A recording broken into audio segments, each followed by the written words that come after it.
엄마, 왜 이렇게 고집을 부리시는 거예요? 이 집만 팔면 우리 인생이 달라질 수 있다고요. 이 천하의 못된 자식아. 내가 너를 어떻게 키웠는데? 키우셨다고요? 그런 말씀하실 자격이나 있으세요? 이제 와서 자식 줄 돈이나 뺏으려는 게 누군데요?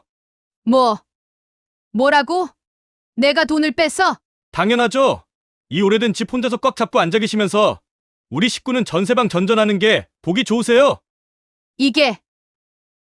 이게 정신이 어떻게 된 거야? 어머님, 저희 애들은 생각도 안 하시는 거예요? 애들이 얼마나 집을 창피해 하는 줄 아세요? 뭐? 창피하다고? 그럼요. 다른 애들은 다 아파트 사는데 우리 애들은 여기 오래된 동네 낡은 집에 살고 싶겠냐고요.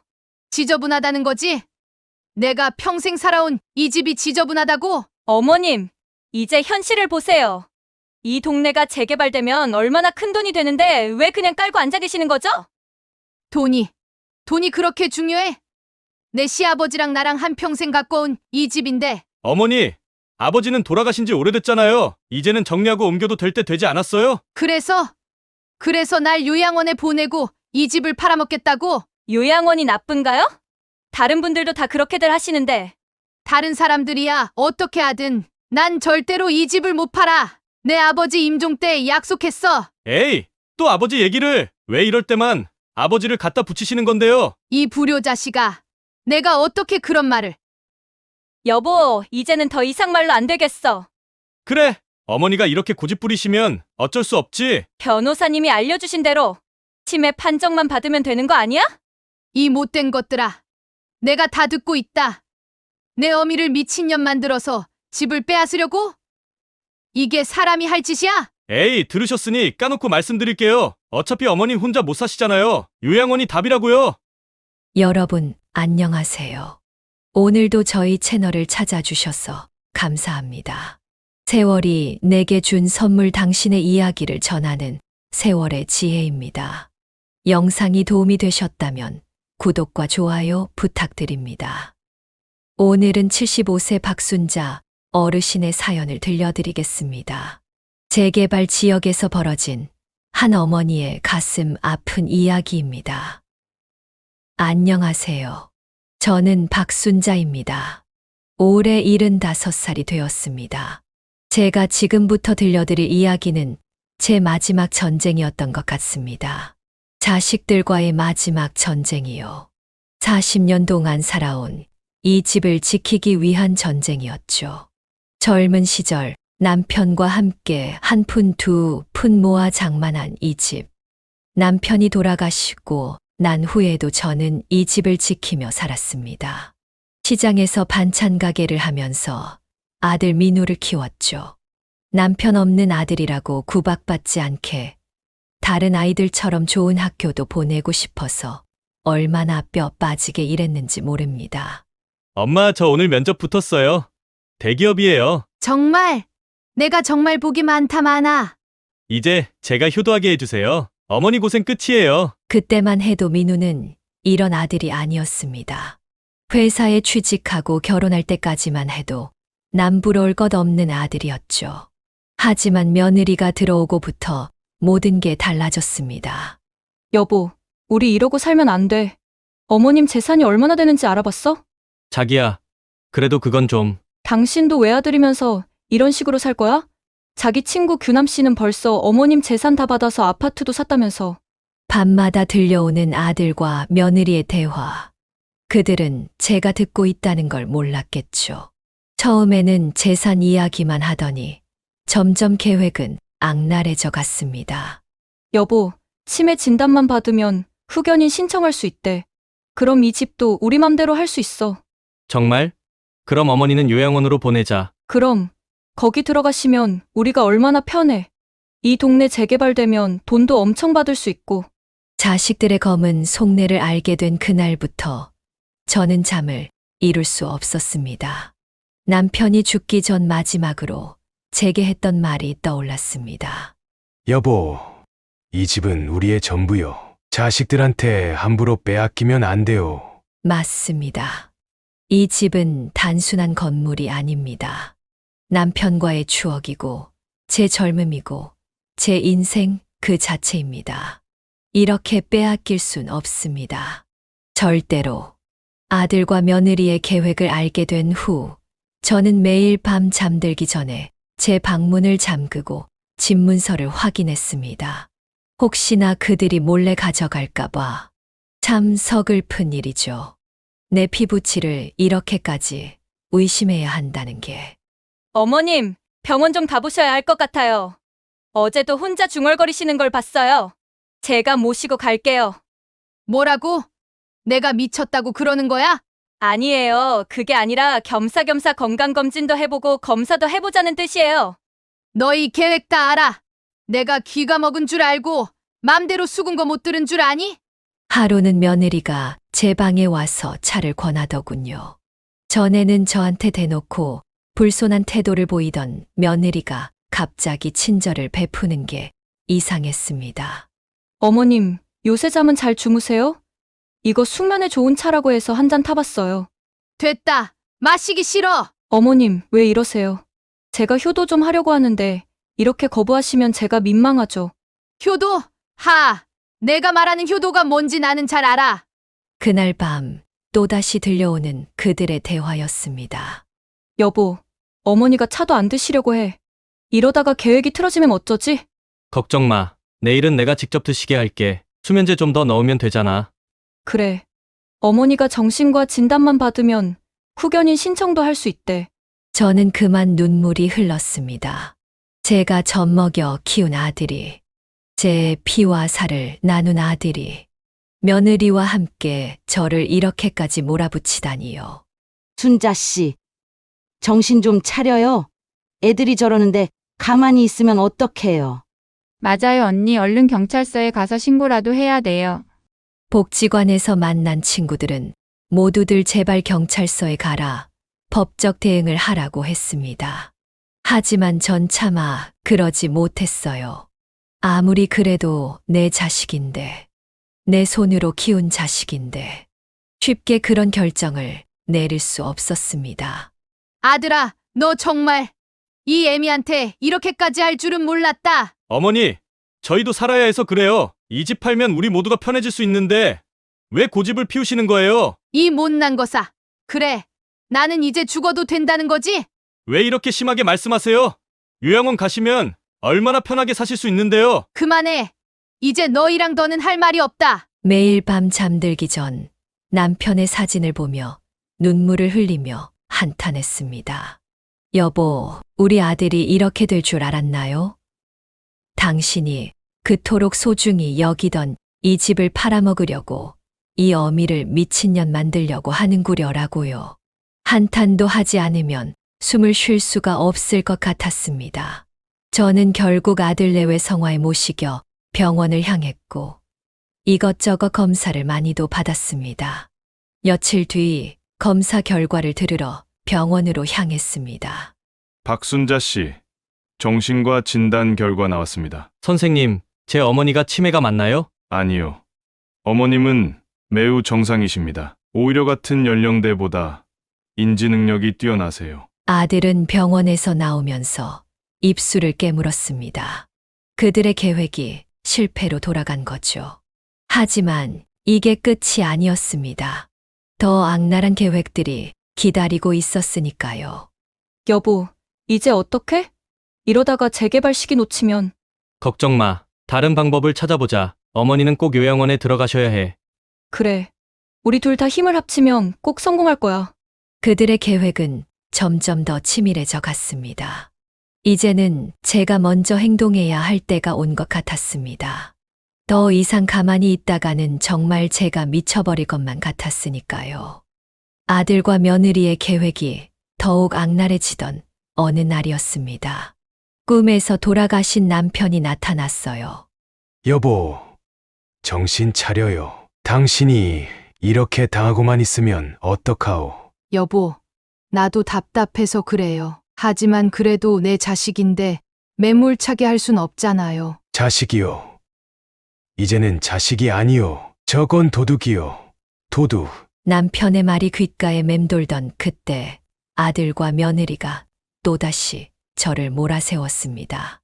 어머니, 이제는 정말 결단을 내리셔야 해요. 제발 저희 상황도 생각해 주세요. 너희 상황. 그러니까 너희가 이 늙은이를 요양원으로 보내고 이 집을 차지하려는 거잖아. 어머님, 왜 자꾸 저희를 오해하세요? 재개발되면 보상금도 나오는데 그걸로 어머님 요양원비도 내드리고 저희도 좀 더 편하게 살 수 있으면 좋잖아요. 보상금? 하, 너희들 계산 참 빠르구나. 그날 저녁 며느리가 일부러 제가 듣게끔 전화 통화를 하더군요. 언니, 우리 시어머니 때문에 미치겠어. 자식 인생도 망치고 그 나이에 재산 지키겠다고 저러고 계시니. 그래서 말이야, 변호사랑 상담했더니 다행히 방법이 있대. 치매 판정 못 받으면 다른 방법도 있나 봐. 순간 치가 떨렸습니다. 이제는 아예 대놓고 협박하는 것이었죠. 어머님, 이제 어떻게 하실 건가요?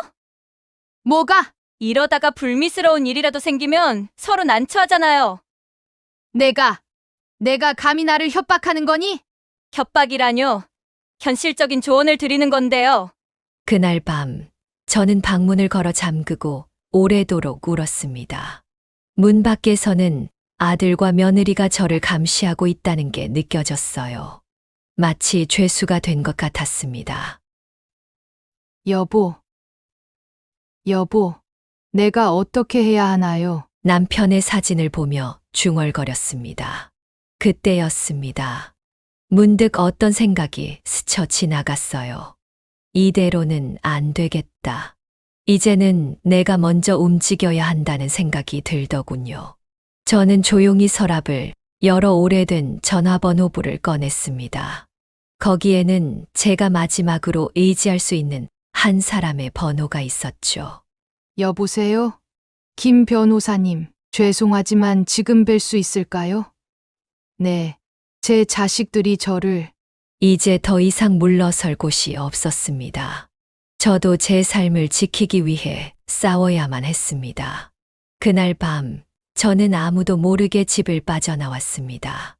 이제는 제가 반격을 시작할 차례였으니까요. 한밤중에 몰래 빠져나와 찾아간 김 변호사 사무실. 40년 전 이 집을 살 때 계약서를 작성해 주셨던 분이었습니다. 지금은 많이 연로하셨지만 다행히 아직도 일을 하고 계셨어요. 아이고, 박순자 씨. 세상에 자식들이 어머니를 그렇게 몰아붙였다고요? 네, 제가 미쳤다고 하면서 강제로 요양원에 요즘 그런 경우가 많습니다. 재개발 때문에 자식들이 부모님을 강제로 요양원에 보내고 재산을 차지하려는 케이스가 많아요. 김 변호사님은 제 이야기를 다 듣고는 한참을 생각하시더니 말씀하셨습니다. 박순자 씨, 제가 좋은 방법을 하나 알려드리겠습니다. 자식들이 당신을 함부로 대하는 이유가 뭔 줄 아세요? 네, 그들이 어머니를 약자라고 생각하기 때문입니다. 이제는 어머니가 강자가 되셔야 해요. 변호사님의 조언대로 저는 그날로 모든 준비를 시작했습니다. 먼저 집문서와 중요한 서류들을 은행 대여금고에 보관했고 통장도 새로 만들어 예금을 분산시켰습니다. 어머니, 통장이 왜 없어졌죠? 어디 두셨어요? 모르겠네. 늙어서 기억이 잘 안 나. 어머니, 지금 저희를 놀리시는 거예요? 왜? 너희가 날 치매라고 하지 않았어? 그러니까 기억이 안 나지. 아들과 며느리는 발을 동동 굴렀습니다. 그들의 계획이 하나둘씩 틀어지기 시작한 거죠. 여보, 어머니가 이상해. 갑자기 통장도 없어졌다고 하고 뭐라고?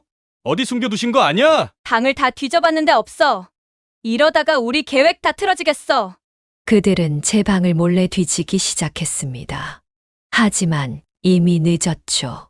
제가 한 발 앞서 움직였으니까요. 어머니, 이제 정말 결단을 내리셔야 해요. 이러다가 재개발 시기를 놓치면 말짱 도루묵이라고요. 그래, 나도 결단을 내렸어. 네? 정말요? 드디어 저희 말씀을 들어주시는 건가요? 응, 내가 이 집을 팔기로 했어. 아, 정말요? 어머니, 저희가 잘할게요. 팔긴 팔 건데 너희한테는 한 푼도 안 줄 거야. 순간 아들과 며느리의 얼굴이 하얗게 변했습니다. 네, 무슨 말씀이세요?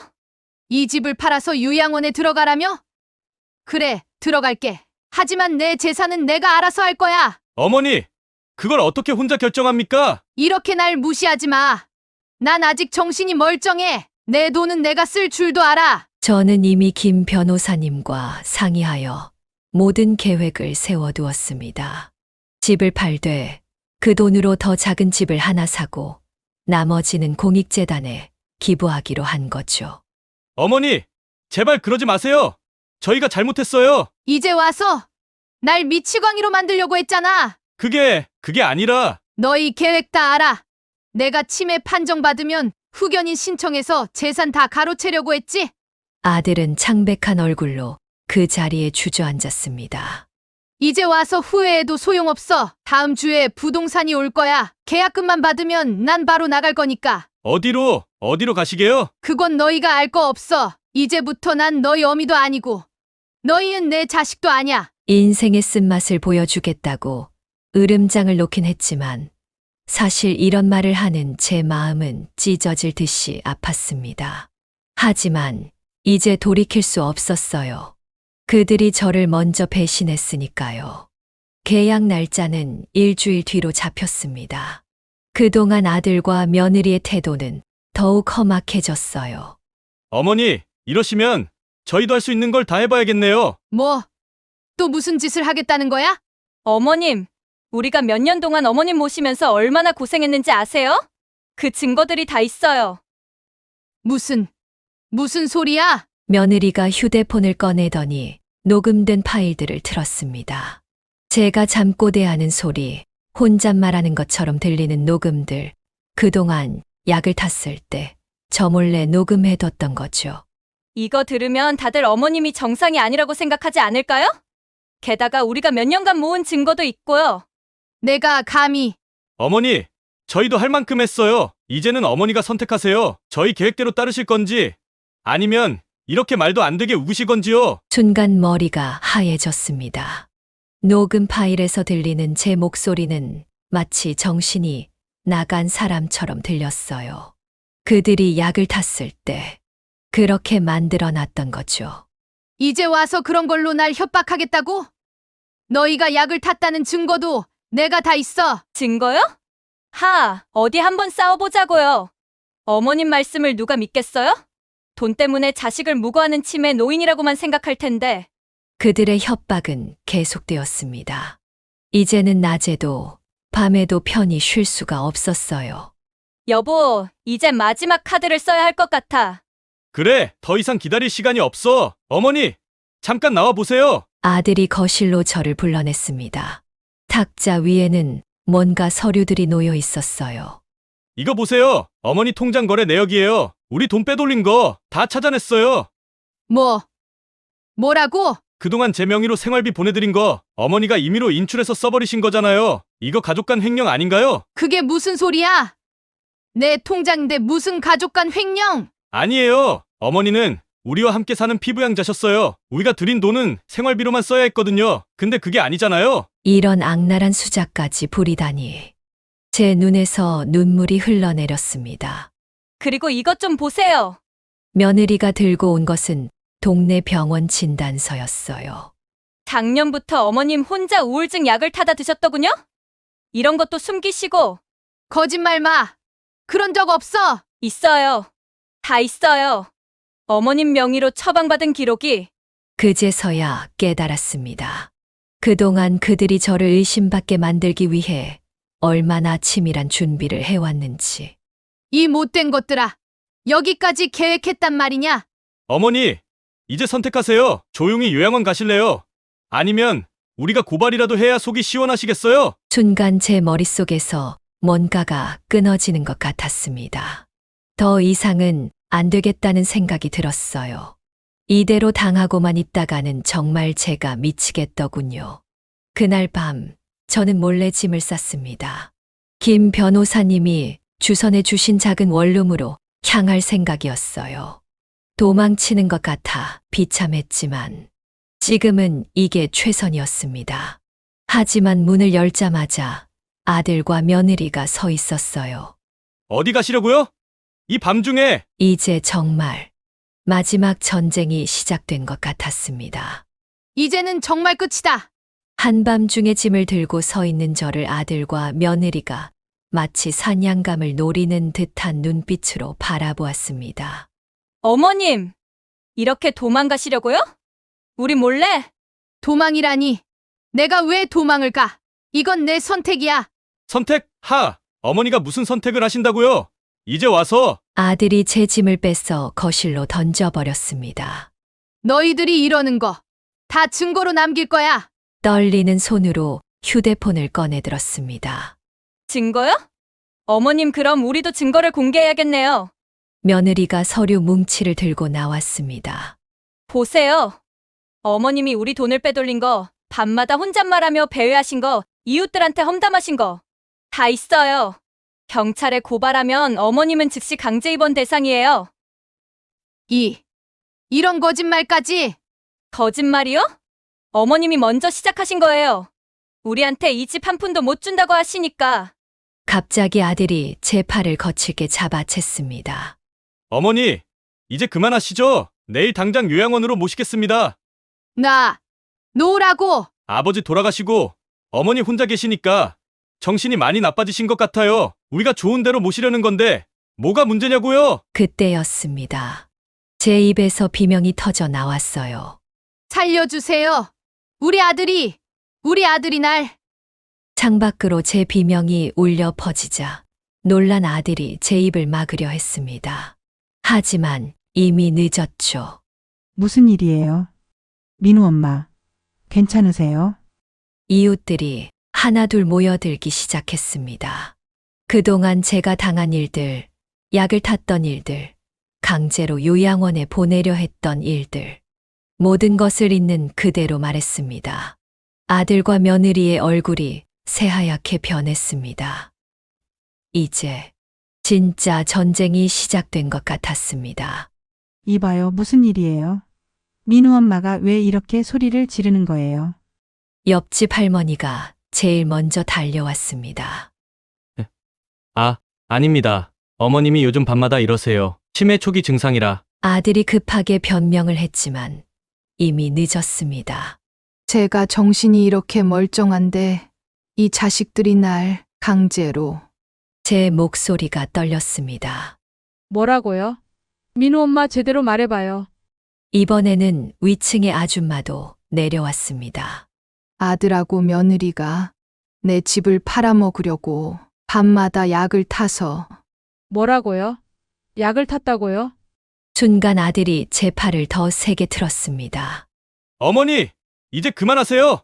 또 헛소리를. 저기요, 지금 뭐 하시는 거예요? 왜 노인을 그렇게 거칠게 다뤄요?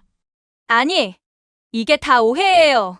며느리가 급하게 상황을 수습하려 했지만 이미 이웃들은 알아챈 것 같았습니다. 아이고, 민우 엄마, 그동안 얼마나 많이 힘들었어. 우리가 봐도 이상했어요. 요즘 부쩍 헬스케지시고 저번엔 비실비실 걸어가시더라고요. 이웃들의 말이 이어질 때마다 아들과 며느리의 얼굴이 하얗게 질려갔습니다. 이거 큰일 났네. 신고해야 하는 거 아닌가요? 그래요, 경찰서에 신고합시다. 잠깐만요. 이게 다 오해입니다. 어머님이 치매라서 그렇다고요. 며느리가 다급하게 소리쳤습니다. 치매라고요? 며칠 전만 해도 우리랑 장기 두시던 분이 무슨 치매요? 복지관에서 영어도 배우고 얼마나 정신이 또렷하신데 치매가 말이 돼요. 이웃들의 증언이 이어질수록 아들과 며느리는 점점 궁지에 몰리는 것 같았습니다. 여보, 이제 어떡해? 진정해. 우선 아무 말 하지 마. 그때였습니다. 경찰입니다. 무슨 일 있으십니까? 누군가 이미 신고를 한 모양이었습니다. 경찰이 도착하자 모든 상황이 달라졌습니다. 그동안 고압적이던 아들과 며느리의 태도가 순식간에 바뀌었죠. 아닙니다. 경찰관님, 단순한 가정사라서. 가정사요? 노인학대 신고가 들어왔는데요. 이웃들이 하나둘 증언하기 시작했습니다. 맞아요, 경찰관님. 민우 엄마인 박순자 씨 요즘 부쩍 이상했어요. 저번에는 계단에서 비틀거리시는 걸 봤는데 약 기운 때문이라고 하시더라고요. 밤마다 이상한 소리가 들려서 걱정했었죠. 아들이 급하게 상황을 수습하려 했습니다. 경찰관님, 이건 다 오해입니다. 어머니가 연세가 있으셔서 그래요. 그때였습니다. 제가 그동안 모아둔 증거들을 경찰에게 보여드렸습니다. 여기 제 병원 검사 결과도 있어요. 제 몸에서 수면제 성분이 나왔습니다. 뭐라고요? 아들이 어머니한테 수면제를 먹였단 말입니까? 경찰관의 표정이 심각해졌습니다. 그리고 이것 좀 보세요. 김 변호사님이 준비해 두신 서류들도 꺼냈습니다. 그들이 제 통장을 빼돌리려 했던 정황, 강제 입원을 위해 거짓 진단서를 준비하려 했던 증거들이었죠. 이게 뭐야? 여보, 어머님 어떻게 준비하신 거야? 며느리가 창백한 얼굴로 아들을 쳐다보았습니다. 너희들 이제 더 이상 발뺌하지 마. 제 목소리가 떨렸습니다. 이제는 끝이야. 그 순간 아들이 갑자기 무릎을 꿇었습니다. 제발, 어머니, 저희가 잘못했습니다. 이러지 마세요. 하지만 이미 늦었습니다. 경찰은 아들과 며느리를 데리고 가야 한다고 했습니다. 어머니, 아들이 울면서 저를 붙잡으려 했지만 더 이상 마음이 움직이지 않았습니다. 제 가슴 속에는 이미 돌이킬 수 없는 상처가 생겼으니까요. 그렇게 며칠이 지났습니다. 이제 이 집에는 저 혼자만 남았죠. 아들과 며느리는 구속 수사를 받게 되었습니다. 어머니, 정말 죄송합니다. 제발 선처한다고 말씀 좀 해주세요. 선처.